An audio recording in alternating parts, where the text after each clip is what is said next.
Ubi, ubi. Well, I kind of figured it out. I don't know why everything got switched around, unplugged, pulled out. I guess Neon Husk and his douchebag gang got a hold of the internet. And this guy right here, I like this guy. He's quite interesting.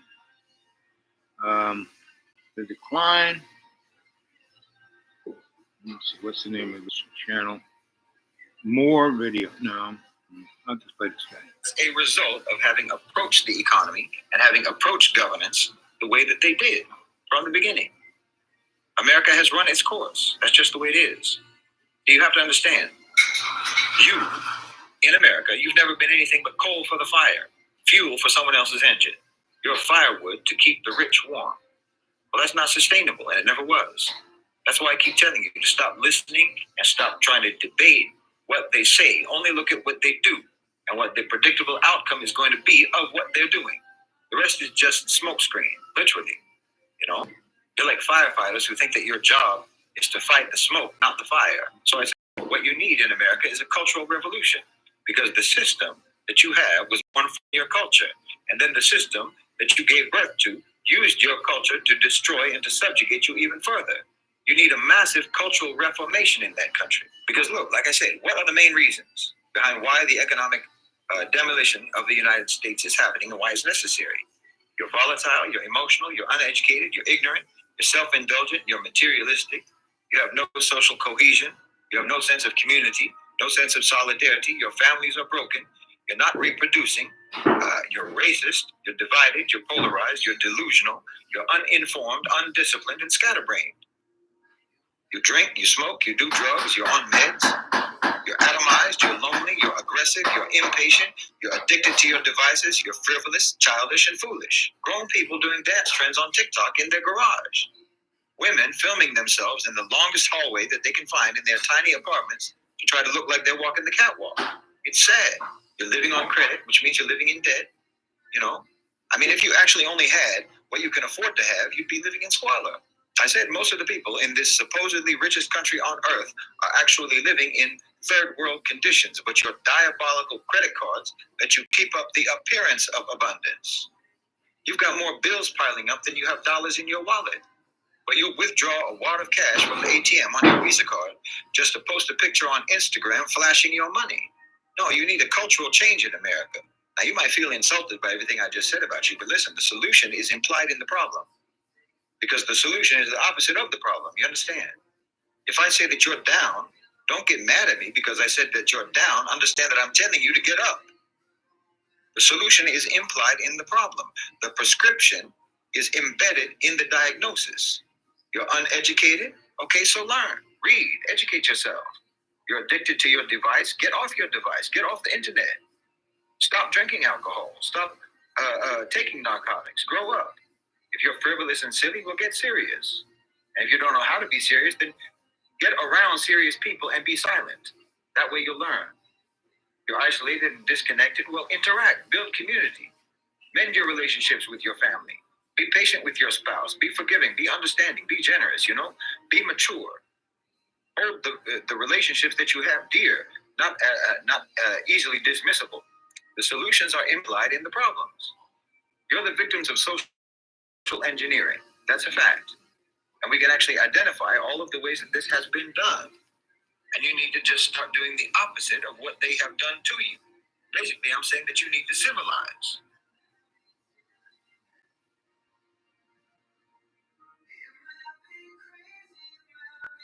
So what do you think, guys? Let's see. Somebody give me a chat. Nobody's here.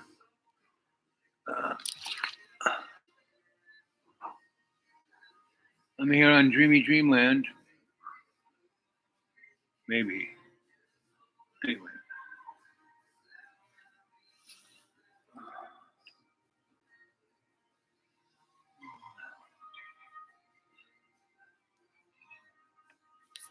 So what do you got to say? How you doing? Do you feel up? You feel down? How do you feel?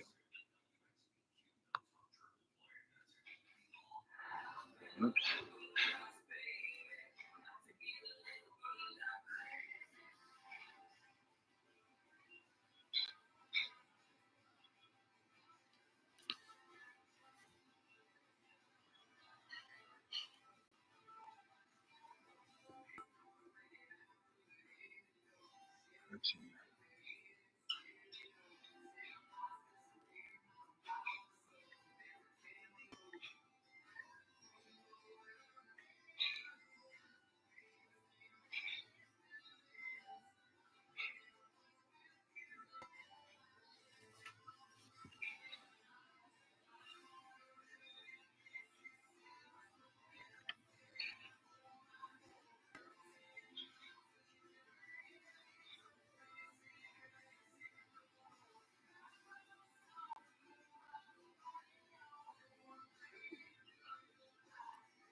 Anyway,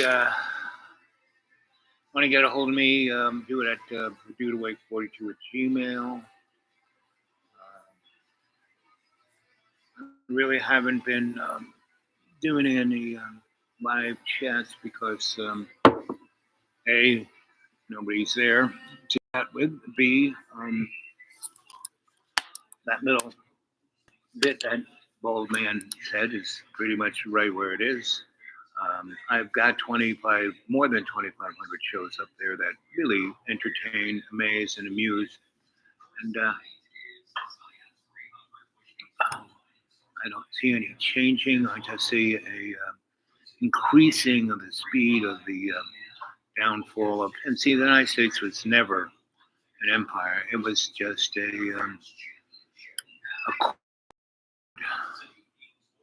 to keep the rich warm.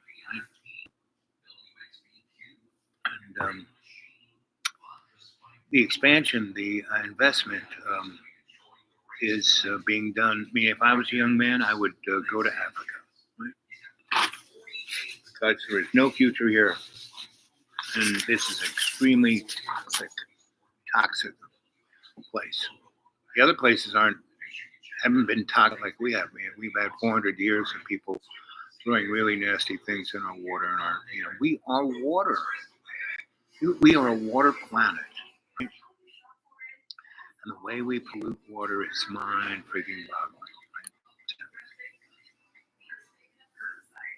No one wants to hear any of this. We get electric cars and it'll all be fine. No. Problem isn't carbon. We are carbon-based creatures. Everything is based on carbon. The atom that is life is carbon, right? So now, what you do with carbon, how you change it into other things, like when you take oil or coal or natural gas and you turn it into plastic and kind of gases that have high octane, high zenes in it, which are these very active molecules that zip right through your DNA, and it's like your DNA is bowling pins, and the chemical toxin is a bowling ball. So anyway, I don't know what to say other than poor kids, man. I grew up in probably one of the more, pretty much every time it's the perfect time for you to be a kid. It's what you do with it, right? Every time it's the perfect time to be an adolescent. It's what you do with it. Every time is the perfect time for you to be a young adult. Depends on what you do with it. Or, a 30-something, or a 40-something, or a 50-something, or 60-something, or 17-something, or something like me, pushing 80. It's what you do with it, right? I have no problem staying out the deep green and just looking at the grass grow, because that I make a connection with God when I do that, right? God keeps saying, "You're doing a great job. Just keep looking at that grass," So, and I consume less and less and less. Right? So that's about it. Want to get a hold of me? The PurdueToWake42 at Gmail. I'll get right back to you. I'll just take my little phone right now and take a look. Is anybody there?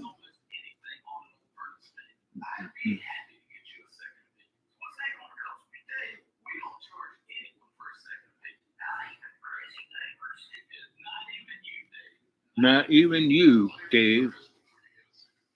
Dave Id.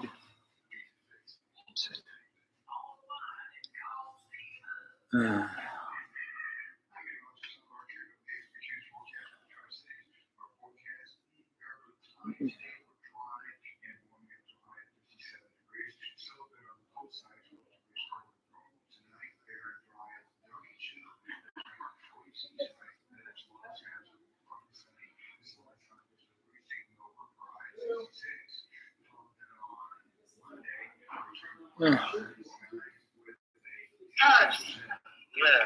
That's our boy.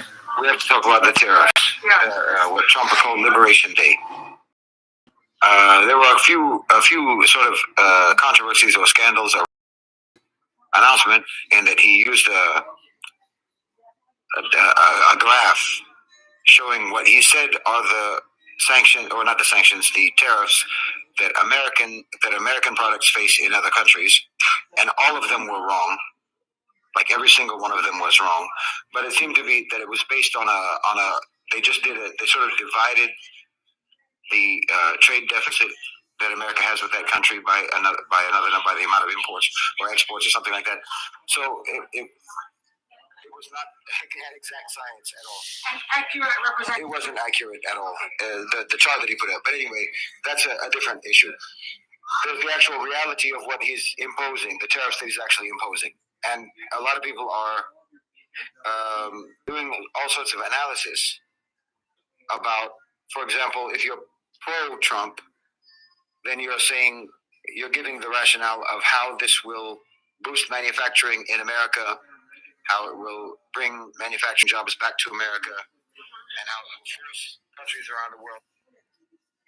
Breaking news. Do not buy new windows if you live in Tennessee. Homeowners in Tennessee, zip code. Donald Trump and Robert F. Kennedy Jr. have fired 10,000 people from the nation's health agencies in the last couple of weeks. They have cut billions and billions in health research and health programs. But apparently, he forgot to tell Robert F. Kennedy Jr. that that's what he was doing. You propose more than $11 billion in cuts to local and state programs addressing things like infectious disease, mental health, addiction, and childhood vaccination. Did you personally approve those cuts? No, I'm not familiar with those cuts. We'd have to go. There's like more than 50 pages of cuts that I actually went through. The cuts were mainly DEI cuts, which the president. There were a lot, but I'll give you, for example, about $750,000 of a University of Michigan grant into adolescent diabetes was cut. Did you know that? I didn't know that, and that's something that we'll look at. I'm not familiar with those cuts. Those cuts are mainly DEI cuts. We cut infectious disease and mental health and addiction. That sounds like a terrible idea. We cut adolescent diabetes stuff? Well, that's something that we'll look at. I thought these were all DEI cuts. Have a job. But while Secretary Robert F. Kennedy Jr. claims to know nothing about the massive cuts he has made at the various agencies he runs, or maybe it wasn't him. Hey, if it wasn't you, who did them? One thing he does claim to be very engaged on is the ongoing measles outbreak in West Texas, right? One of the worst measles outbreaks this country has seen in decades. In fact, Kennedy this week personally visited the epicenter of the outbreak. He attended the funeral of an 8-year-old child who's died of measles there, a second kid that this measles outbreak has killed. Kennedy then posted to social media photos of him visiting with the families who lost children to the measles, as well as 2 of the doctors who had been treating them. He called those doctors, quote, extraordinary healers. He claimed they had, quote, treated and healed some 300 measles-stricken children using steroids and an antibiotic.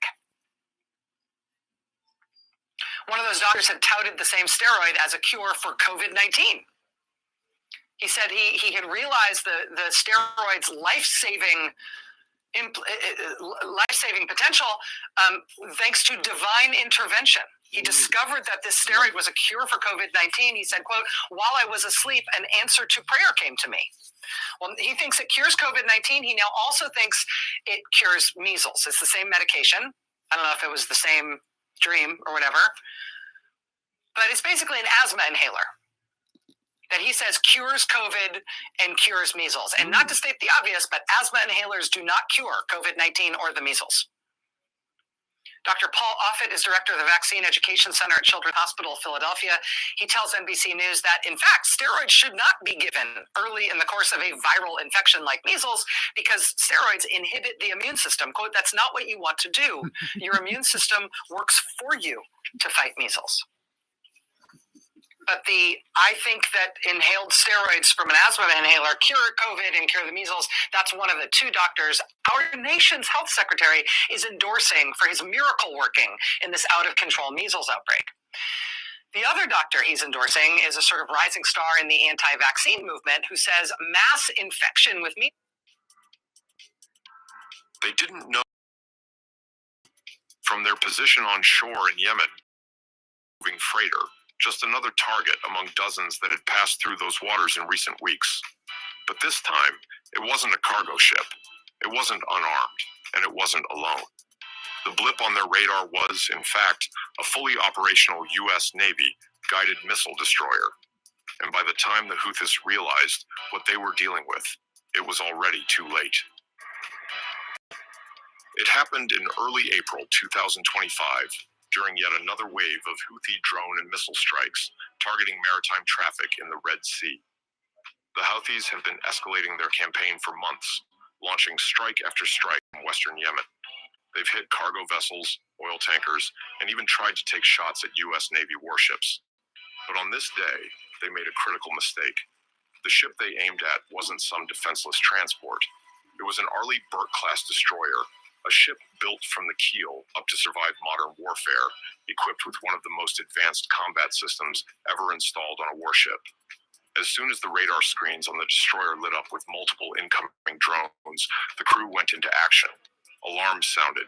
Battle stations were manned. Within seconds, the ship transitioned to full combat readiness. Using its Aegis combat, the destroyer locked onto every incoming threat. Surface-to-air missiles launched from vertical launch cells, climbing fast into the sky before intercepting their targets with pinpoint accuracy. Those drones didn't stand a chance, and when some of them tried to sneak... Now, the thing about that is the drone cost about $50,000. The anti-missile from the destroyer cost about $15 million, right? $50,000 Houthis are throwing at the Navy ship, and the Navy shot up 4 of those $15 million missiles. So that's not sustainable, kids. Well, somebody was here, now they're not. 20 minutes and 24 seconds. How much battery do I have? Charging up 94. Okay. CNN, we'll get rid of them. Anyway.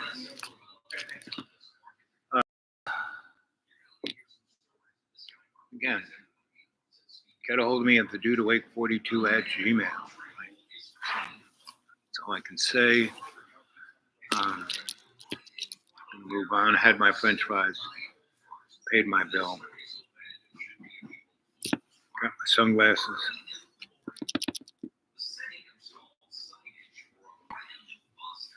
Anyway, love you guys. Talk to you next time.